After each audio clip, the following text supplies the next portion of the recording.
I bought my parents their dream home. Then, they locked me out of the housewarming party and let my sister, the golden child, who'd financially ruined them, move in instead. But karma, it came for them faster than anyone expected. For the past 15 years, I, Madison, now 37, poured my life into my career, rising to senior management at one of Wall Street's top investment banks. This isn't just a story about ambition, though. It's about a complicated web of family, my sister Emily, 47, our parents, both in their late 70s, and a house that became the battleground for decades of unspoken pain. To truly understand, we have to go back to the very beginning. My parents were nearly 50 when I was born, a completely unplanned arrival. My mother often reminded me, not with cruelty, but with an indifferent tone that somehow cut deeper, that they already had Emily, 10 years my senior, and she was more than enough. I'd hear her say, "We didn't plan for you," while meticulously arranging Emily's extracurriculars or preparing her college applications. These seemingly innocent remarks were a constant, quiet reminder that I was an afterthought, the background noise in our family story. If it weren't for my maternal grandparents, I might not have made it. My parents saw me as an unrequested burden, but my grandparents? They were thrilled at the prospect of a second grandchild. From the moment I was old enough to remember, my status as an afterthought was glaringly obvious. Every morning, during drop-off at my grandparents' house, my father would jingle his keys in his palm and tell my grandfather, "You wanted her. She's all yours," before rushing off to work. My grandparents' house became my sanctuary, the only place I felt truly loved and wanted. They fed me, cared for me, picked me up from school, helped with homework, and took me to the park. My grandfather, a retired math professor, spent hours teaching me about numbers and problem solving. "Numbers never lie," he declared. "They tell stories, more honest than people do." At their kitchen table, my grandmother, a former high school teacher, patiently ensured I grasped every concept. "Knowledge is the one thing nobody can take away from you," she'd say, her voice gentle yet firm. She even taught me to cook, not as a chore, but as an expression of love and creativity. Those afternoons, recounting my school day, meticulously measuring ingredients, became my most cherished memories. When my parents finally arrived late at night to collect me, often exhausted and slightly irritated by the trip, my grandmother would hug me tightly and whisper, "Madison, you're the best thing that ever happened to us." In her embrace, I could almost forget that I wasn't wanted anywhere else. They were my emotional bedrock, providing the stability and affection utterly missing at home. My grandfather would always add, "Remember, sometimes the best things in life aren't planned." At home, I learned to exist as an invisible shadow. Emily, absorbed in her own promising future, simply pretended I didn't exist. She wasn't malicious, just utterly oblivious, talking on the phone about boys and college applications while I played with dolls in the corner of our shared living room. The favoritism was constant, a stark contrast in how my parents treated us. My mother's voice would swell with pride as she recounted Emily's achievements to friends and family. Emily got straight A's again. Emily made the debate team. Emily got into her dream college. They attended all her school functions, science fairs, and debating contests. For my events, their excuses were always the same. "We're too tired. We have to work." Or the dismissive, "You understand, don't you?" My grandparents, however, were always there, my enthusiastic cheerleaders, their faces beaming with genuine pride. When Emily left for college, I naively hoped things would change. I was the daughter who stayed. Perhaps now, my parents would finally see me. I was painfully wrong. At 14, I went from invisible to housekeeper. "Madison," my mother would call out before I could even drop my backpack. "The house needs cleaning. Start with the bathrooms." Emily's old chores, plus a host of new ones, became mine. The washing machine and its quirks became my daily companion.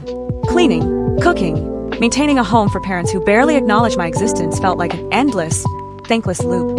If I hesitated, my father would snap, "You live here, you need to contribute." Your sister always did her part. By the time I was 14, my domestic career had progressed from cleaning to cooking. It wasn't a gradual shift. One morning, my mother simply declared, "You're old enough now. We expect dinner ready when we get home from work." Despite the crushing responsibilities, I excelled academically. My teachers noticed my aptitude for economics and mathematics, encouraging me to compete. My grandfather dedicated extra time, teaching me complex concepts far beyond my grade level. "You have a gift with numbers," he'd exclaim, pride shining in his eyes. "Don't let anyone tell you otherwise." Dreaming of college became my only escape. Every night, after the dishes were done, I'd pore over university websites, imagining myself on distant campuses, far from the endless chores and chilling quiet of my home. My diligence paid off. At 16, I received acceptance letters from several prestigious colleges, including some renowned for their finance programs. Then came Emily's engagement. One Sunday afternoon, she burst through the front door, dragging a tall, smartly dressed man behind her. "Mom, Dad, this is James. We're getting married." My parents literally sprang from their seats, my mother sobbing with joy, my father already calling relatives. "We'll cover everything." My mother shrieked, hugging Emily. "Our first daughter's wedding has to be perfect." 4 months, our home revolved around wedding preparations. Guest lists, venues, flowers. Every discussion was about the wedding. Money flowed like water for expensive outfits, high-end vendors, and extravagant details. My grandparents attended, but they didn't seem to enjoy the opulent decor. My grandfather just shook his head at the champagne fountain, and I saw my grandma scowl at a sculpture that probably cost more than a semester's tuition. They likely knew what was coming, though, and kept their opinions to themselves. The day my college acceptance letters arrived, I sat at our dinner table, 3 envelopes spread before me, my heart pounding. "That's nice," my mother murmured, barely glancing up from her meal. "But we can't pay for it. We spent all our savings on your sister's wedding. Even took out a loan. There's nothing left for college." My voice barely a whisper, I stammered. "But you paid for Emily's college." My mother's tone turned condescending. That was different. We saw potential in her. The silence that followed was deafening. "You should get a job, save up some money, and take out student loans," my father added. "That's what responsible adults do." For the first time, I dared to leave the table without being excused. My hands trembling, I grabbed my phone and dialed my grandmother. Minutes later, crying uncontrollably, I stumbled through their familiar front door. My grandfather's expression hardened as he listened to my story, but I couldn't quite read the sparkle in his eyes. They exchanged a knowing glance after I finished. Then, my grandfather took my hand. "Madison," he said, "we've been saving for your education since the day you were born. We've been expecting something like this." He returned from his study with a folder. Bank statements, years of meticulous saving. "You can choose any of those universities. We've got you covered." That evening, I packed my necessities and moved in with my grandparents. When I told my parents, they were downstairs watching TV, barely looking up. "Whatever you think is best," my mother said, her gaze fixed on the screen. Was that relief I heard in her voice? The years that followed were transformative. I enrolled in a top business school, studying financial analysis. Perhaps witnessing my parents' poor financial management fueled my passion for doing things correctly. My professors quickly recognized my zeal and innate financial skills. For the first time, someone other than my grandparents saw real potential in me. During college, I landed esteemed internships at major financial institutions. Each summer brought new possibilities and challenges. At Morgan Stanley, during a performance review, my supervisor told me, "You've got a natural instinct for this. We'd love to have you back next summer." Aside from calls with my grandparents, I kept my head down, focused on my studies, hardly thinking about my family. After graduation, I was hired by one of the city's leading financial firms, earning a starter salary I could never have imagined. I found a small, clean, and secure one-bedroom apartment. Every morning, I was thankful I didn't have to make breakfast for anyone but myself. My career soared. I poured myself into every new challenge, receiving bonuses and promotions I could only have dreamed of as a child. Within 5 years, I was in a senior role, managing intricate portfolios and cultivating significant client relationships. My strategic thinking and analytical accuracy became my trademark. Every accomplishment felt like a silent affirmation that my parents had misjudged me, a quiet victory. Meanwhile, my occasional chats with my grandparents revealed Emily's marketing career wasn't thriving as planned. James, her husband, struggled to hold down a job. They were constantly begging my parents for money. "Your mother emptied her retirement account last month to help them with rent," my grandma confided in one of our weekly calls. "They just can't say no to her." A year later, things got worse. Even with my parents' assistance, Emily and James couldn't pay their rent. They, along with their 7-year-old twins, moved back into my former bedroom. My parents, once so proud of Emily's supposed brilliance, now had to support her entire family, in addition to their golden child. I kept my distance, focusing on building my own life and career. Every bonus, every promotion, every successful transaction was a quiet affirmation that I wasn't the failure my parents had predicted. By my mid-30s, I had substantial investments and savings, more than enough for a down payment on a home of my own. Then, everything changed. My grandfather suffered a massive heart attack and died unexpectedly. It was a shattering loss. He had been more than a grandfather. He was the father figure who had stood by me when no one else did. My grandmother, who had spent over 50 years with him, seemed to lose her spark. She followed him less than 2 months later. They had been my true parents in every meaningful sense, and suddenly, they were gone. As I made arrangements for my grandmother's funeral, I heard my mother's voice behind me at the funeral home. "Madison, do you want some help with the arrangements?" I turned to see her, looking older and more worn than I remembered. A part of me wanted to tell her to leave, but something in her tired face stopped me. "Sure," I said, "that would be nice." Over the next few days, as we prepared the service, my parents began to open up. They admitted they were struggling. "We haven't been financially well off since retirement," my father confessed one afternoon as we chose flowers. He mentioned they barely made ends meet, before adding a reference to Emily's twins. I realized my sister and her family were still living with them, completely reliant on their diminishing income. A week after we buried my grandma, we gathered in a wood-paneled office for the reading of the will. Emily and James slumped on recliners next to my parents, while I sat opposite them. The room smelled of furniture polish and old papers. The tension was thick enough to cut with a knife. None of us realized it then, but what followed would set in motion a chain of events that would forever alter our family dynamic. Mr. Patterson, the notary, adjusted his glasses and began reading in a monotone. I braced myself for the usual legal jargon, but what came next made everyone sit up straight. To our beloved granddaughter, Madison, we leave our house at 1542 Maple Street and the sum of $150,000. The ensuing hush was deafening. My mother's knuckles turned white as she gripped my father's arm. Emily's jaw dropped. Mr. Patterson cleared his throat and continued, glancing at my mother. And a personal note from Mr. Henderson to his daughter, Margaret. It reads, "Remember, Margaret, that we provided you with $200,000 just when you needed it most. As we respected your needs back then, we expect you will respect our final decision." My mother's face flushed red, then paled. Emily and James exchanged anxious glances, while my father stared at the floor. As soon as the notary finished and collected his paperwork, my parents confronted me in the parking lot. The calm demeanor they'd shown during the funeral preparations had been replaced by something desperate. "Madison, honey," my mother said, her voice shaky, "you must realize that we always assumed we would inherit the house. We're having trouble, but we were depending on it." My father continued, stroking his gray hair. "The mortgage, Emily's family's expenses, we could really use the house." Emily chimed in, talking about how her children needed a yard to play in. But I just got into my car and left. For the next few weeks, I kept thinking about my grandparents' parting gift. My life was well established near the city, and while the inherited house held priceless memories, it was far too large for me alone. Meanwhile, our weekly chats confirmed my parents' escalating financial difficulties. Helping Emily and her family had depleted their retirement funds, and they were struggling to pay their own mortgage. I thought about it deeply before making a decision. I would use the money from the sale of my grandparents' house, plus my own savings, to buy my parents a better house. A single-story, easy-to-maintain home with a lovely garden, perfect for their retirement years. Something cozy. When I shared my idea with them, their response shocked me. They actually started crying with happiness. After weeks of house hunting, we found the ideal place, a stunning ranch-style house in a peaceful neighborhood, with wide doorways and no stairs. My parents couldn't stop gushing about how thrilled they were after the purchase was finalized. "A proper housewarming party is what we need," my dad declared. "It's the least we can do to make all the arrangements." "That would be beautiful," I said, intending to present them with a deed at the festivities. "Just tell me when." Weeks went by. Despite my busy work schedule, I kept expecting an invitation. "Oh," my mom would say, "we're still planning. You know these things take time." My father would add, "We want it to be perfect. We'll notify you shortly." Their evasive answers bothered me. After yet another vague phone call from my mother, I typed Emily's name into Facebook one evening. We weren't connected on any social media, and I hadn't seen her page in years. Just hours ago, she had posted, "I can't wait for the Saturday's housewarming party for Mom and Dad. Can't wait to celebrate with everyone in this beautiful residence." Scores of comments from friends and family confirmed their attendance. Pictures showed caterers being hired, decorations being set up. This was no impromptu get-together. Weeks had been spent organizing it. My fingers trembling slightly, I called my mother. "Hello, Mom. I was just wondering about the housewarming party. Do you have a date in mind yet?" "Oh, honey, not just yet," she said with ease. "Most likely in a few weeks. The specifics are still being worked out.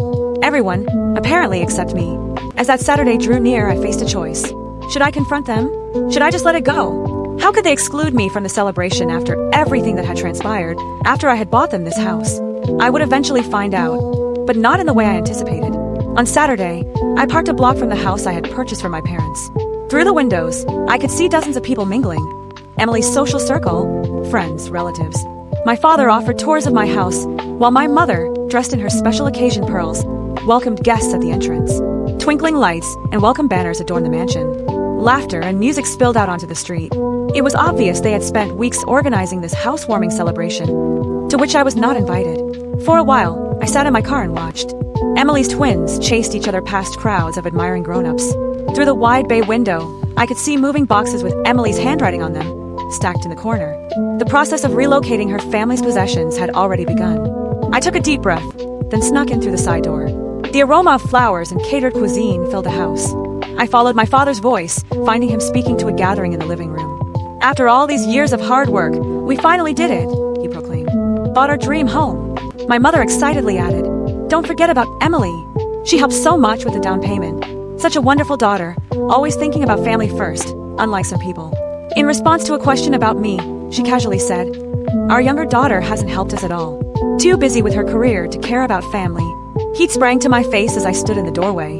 "Actually," I said, my voice cutting through the chatter, "I think you got that backwards." Everyone jumped. A dead silence fell over the room. My dad was the first to recover, a tight grin plastered on his face. "Madison, what a surprise. Especially since you forgot to invite me to the housewarming party for the house I bought," I said, stepping further into the room. The quiet stretched longer. Emily's husband, James, quickly peeked, his shoes squeaking as he inquired why everyone appeared so distressed. One of the twins pulled at Emily's sleeve.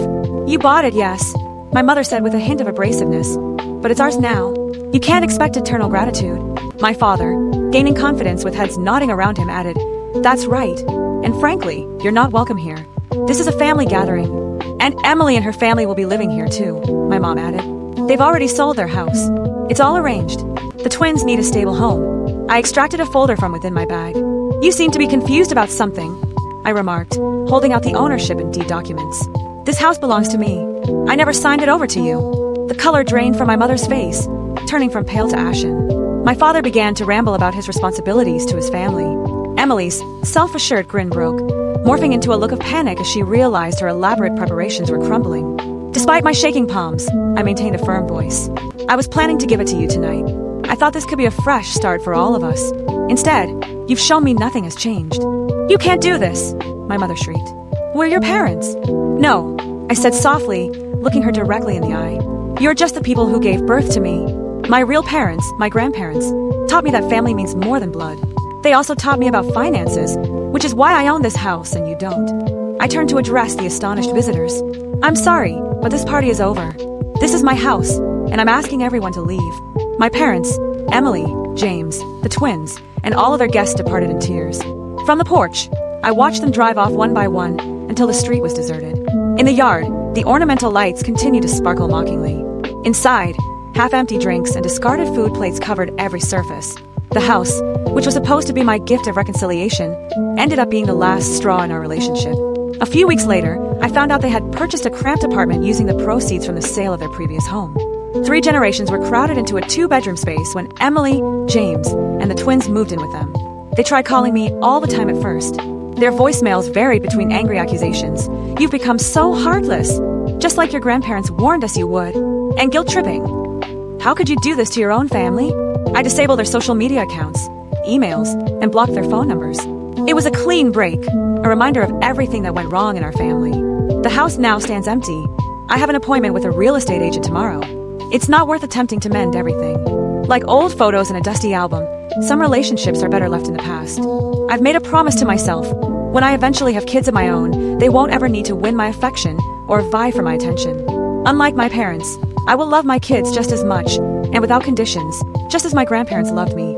Every heartbreaking reality about my family was exposed that Saturday night. My parents had been caught in the act, rewriting history, preparing to relocate my sister's family onto my property without even asking me. I had never before experienced such clarity. As I stood in that doorway, witnessing their deception, I knew I had to draw the line. "Actually," I said, causing the room to quiet down, "I believe there's been a miscommunication regarding the buyer of this house." The expressions on their faces, amazement, humiliation, and then indignation, told me everything I needed to know about their true emotions. My mother was the first to recover, her voice piercing with a sense of entitlement. "What's done is done. The house is ours now, and Emily's family needs the space." I took out the ownership documents and the property deed. "No," I stated firmly, "the house is mine. I never transferred ownership to you. I was planning to give it to you tonight, but clearly that would be a mistake." "You can't do this," my mother said, her voice terrified. "We're your parents. We have rights. The only rights you have," I said quietly, "are the ones I choose to give you. And right now, I'm choosing to ask everyone to leave my property." What followed was a frantic evacuation, with guests rushing out with plates of food still in hand, Emily's twins sobbing in bewilderment, and my father trying to maintain some dignity while guiding people to their cars. "How could you do this to your own family?" was my mother's final attempt at manipulation, but it failed against my newfound determination. In the weeks that followed, the messages began right away. My father demanded a re-examination, Emily begged with tears for her children's stability, and my mother accused me of cruelty. I blocked them all. The vacant house served as a reminder of what might have been a new beginning, an opportunity for peacemaking. Instead, it served as the impetus for my ultimate separation from a family that had never fully embraced me. A month later, I sold it and used the money to fund my own future. Some asked if I would ever try to mend those bridges or forgive them. However, I came to understand that forgiving does not always entail letting harmful people return to your life. Forgiving oneself for leaving can be necessary at times. Before putting away the old wedding picture of my parents, I promised my future children that they would never experience the anguish of conditional love, the hurt of being compared to a sibling, or doubt their position in the family. With me, the cycle of partiality and emotional blackmail would come to a stop. When I last drove by my parents' apartment complex, Emily's twins were playing in the tiny courtyard. I briefly experienced sadness, but it was for the relationships that never truly existed in the first place, not for the ones I had lost. My grandparents taught me that a true family is based on love, respect, and support for one another. Despite the belief that blood is thicker than water, I take their lessons with me as I start this new phase of my life. Love ought to be freely given rather than demanded. Family is more than just genetics. Walking away is sometimes the healthiest course of action. I didn't open my mother's last unread email, I erased it. Any defenses or charges it included were no longer relevant. At last, I had discovered how to put my own value ahead of their conditional approval. Their kind of familial devotion has no place in the life I'm creating now. New opportunities await us in the future, free from the burden of attempting to win affection from those who are unable to freely give it. I learned what true family looks like from my grandparents. I'll build that kind of family for myself someday, one based on respect for one another, unconditional love, and the knowledge that each individual is equally important. At long last, the chapter of being the family afterthought is over. Being the author of my own life is only the beginning of my journey. And if you're finding yourself shaking your head right now, make sure to hit that subscribe button. Trust me, the twists in this story are far from over. I've told you my story and it wasn't easy. Now I want to hear yours. Have you ever had to draw a line in the sand with family, even when it hurt to do so? Let me know what you think in the comments below. I really want to hear your perspective.